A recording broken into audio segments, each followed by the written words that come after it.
Well, unfortunately for these peaceful protesters, Joe Biden, the president of the United States, has enacted fascist tactics.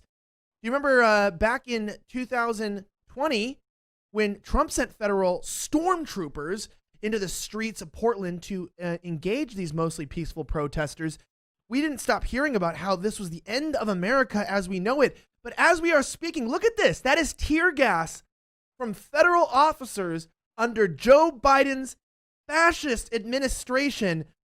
I mean, I am shocked. Let's look at some of these articles and remind the media and Joe Biden to what standard we're going to be holding him to. And I promise you guys, I'm going to hold Joe Biden to every single standard they held Trump to.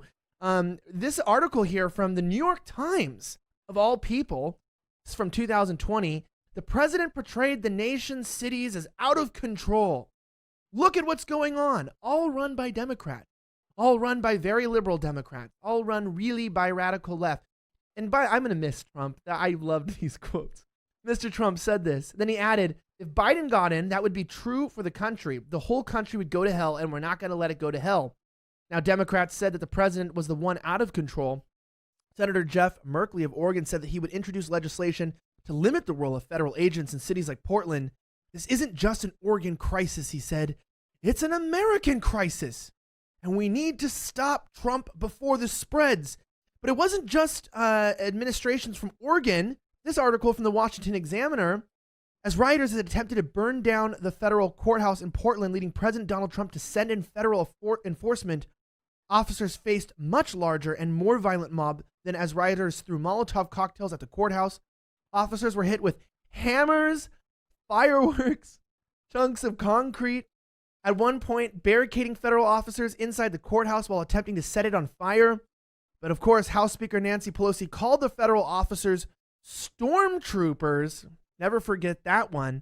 Senate Majority Leader Chuck Schumer, who we're going to find out is talking about male appendages. Yeah, I'm talking about the family jewels in the middle of Senate floor. He's talking about male private parts. It's disgusting. He said that federal officers were protecting federal property from a violent mob was so un-American. This is a quote. So in keeping with third world countries and dictatorships, even then candidate, current President Biden weighed in and said that Trump was brutally attacking protesters. You guys, they held Trump to the standard. And as the riots break out in Portland, the mostly peaceful riots, what are we seeing here? The continuation of American dictatorship, fascism. Biden is attacking American citizens.